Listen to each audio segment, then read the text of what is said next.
मध्य प्रदेश माझी जनजाति संयुक्त संघर्ष समिति के साथियों, बड़े ही हर्ष का विषय है कि आज मध्य प्रदेश माझी जनजाति संयुक्त संघर्ष समिति का कारवां बढ़ता जा रहा है। साथियों, मैं आप लोगों को बताऊं कि आज नए नए समिति के सदस्य जुड़ रहे हैं जो समिति से परिचित नहीं हैं। तो मैं आज ये जानकारी देना चाह रहा हूँ कि मध्य प्रदेश माझी जनजाति संयुक्त संघर्ष समिति का गठन कैसे किया गया है और इसका नाम क्यों संयुक्त संघर्ष समिति रखा गया है। साथियों, हमारे पास जनवरी में जब ये राकेश कश्यप जी के द्वारा 1949 और 1950 के दस्तावेज प्राप्त हुए और हम लोगों ने आपस में चर्चा करी। हम जो हैं भोपाल में 1995 से परिचय सम्मेलन का आयोजन करते आए हैं। इस कारण से प्रांत के मध्य प्रदेश के सभी जिलों से मेरे संपर्क रहे हैं। छत्तीसगढ़ से भी मेरे संपर्क हैं और इस तरह से जब ये दस्तावेज प्राप्त हुए, हम लोगों ने ये दस्तावेज प्राप्त करके आपस में चर्चा करी और फिर हर जिले से जितने हमारे संपर्क के लोग थे उन लोगों को हम लोगों ने आमंत्रित किया और फिर ये विचार बनाया कि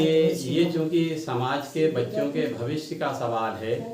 और ये दस्तावेज प्राप्त हो गए हैं और अभी तक जो है कोई भी सरकार माझी संगठनों ने जितने भी धरना प्रदर्शन किए उनके साथ बातचीत करी, लेकिन संतोषजनक आरक्षण की पात्रता का आदेश जारी नहीं करवा पाए। तो हम लोगों ने जो हमारे संपर्क के थे उस समय के 22 जिले के लोग, तो वो हम लोगों ने उनको बुलाया और इसके बाद में ये चर्चा करी और ये निष्कर्ष के रूप में ये चीज़ निकली कि हमारी समिति ना किसी भी राजनीतिक विचारधारा का ना समर्थन करेगी ना विरोध करेगी और हमारी समिति में सभी सदस्य रहेंगे, लेकिन समिति के मंच से किसी भी राजनीतिक पार्टी की ना प्रशंसा होगी ना निंदा होगी और किसी भी माझी नेता की ना प्रशंसा होगी ना निंदा होगी। इन सिद्धांतों को पालन करते हुए इस समिति का गठन करने का विचार किया गया और नाम रखा गया मध्य प्रदेश माझी जनजाति संयुक्त संघर्ष समिति। संयुक्त का क्या मतलब है कि हमारे इस समिति में हर जिले में आप लोगों का अनुभव होगा कि 2-2, 3-3, 4-4 ग्रुप काम करते हैं। तो हमारा कहना ये रहा कि आप ये हमारी मांगे हैं कि 1 जनवरी 2018 के आदेश में संशोधन हो, पिछड़ा वर्ग की सूची क्रम 12 से विलोपित करने का आदेश जारी हो और तालाब जो हैं केवल वंशानुगत मछुआरों को ही आवंटित किए जाएं और जिन अधिकारियों कर्मचारियों के विरुद्ध जाति प्रमाण पत्र के आधार पर फर्जी जाति होने के जांच चल रही हो वे प्रकरण तुरंत बंद किए जाएं। इस तरह से इन मांगों को लेकर इस समिति का गठन किया गया। साथ में ये विचार किया गया कि हर जिले में जो भी समितियां पहले से काम कर रही हैं, चाहे सामाजिक समिति चाहे आरक्षण के मुद्दे पर लड़ने वाली समिति, तो वह समिति अपने आप में यथावत रहे लेकिन अपनी इस समिति के बैनर से काम हो। तो हमने हर जिले की किसी भी समिति को भंग नहीं किया, ना किसी तरह से उनको नुकसान पहुंचाया।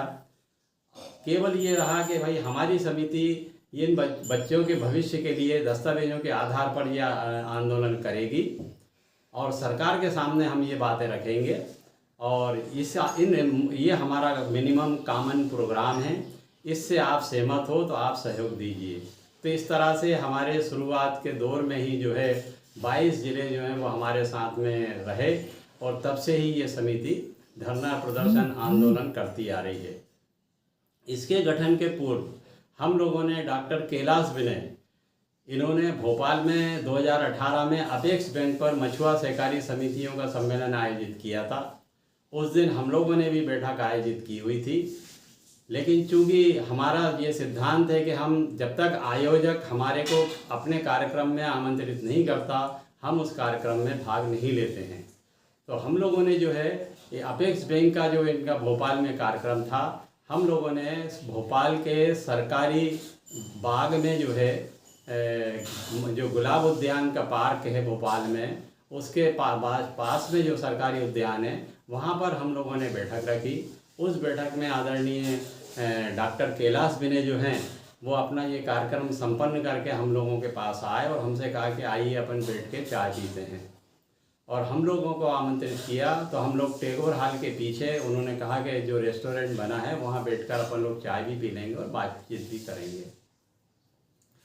2018 में हमारी इनकी बात हुई। हमने इनसे कहा कि साहब ये दस्तावेज हैं हमारा, और आप जो है माझी आरक्षण के विषय में क्या आपकी विचारधारा है। तो उस समय इन्होंने जवाब दिया कि भाई ये आरक्षण का विषय जो है ये अपन चूँकि ओबीसी में आते हैं सरकार के आदेश के अनुसार, तो ओबीसी की अपन पात्रता रखते हैं। और रहा सवाल आरक्षण का, तो हमने उनसे कहा कि साहब ये दस्तावेज हैं,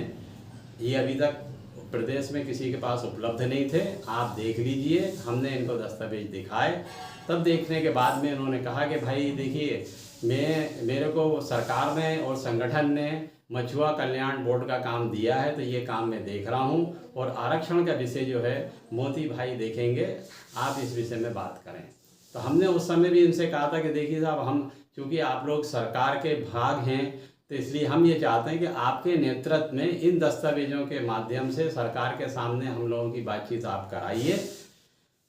तो इन्होंने, इनका यही जवाब रहा कि मैं मतलब मेरे को मछुआ कल्याण बोर्ड का काम दिया है, मछुआ कल्याण से संबंधित कोई बात हो तो आप मुझे बताओ, और आरक्षण का विषय है तो ये मोती भाई को दिया हुआ है, तो इसलिए आप उनसे संपर्क करें। तो हम लोगों ने फिर ये मोती कश्यप जी से संपर्क किया,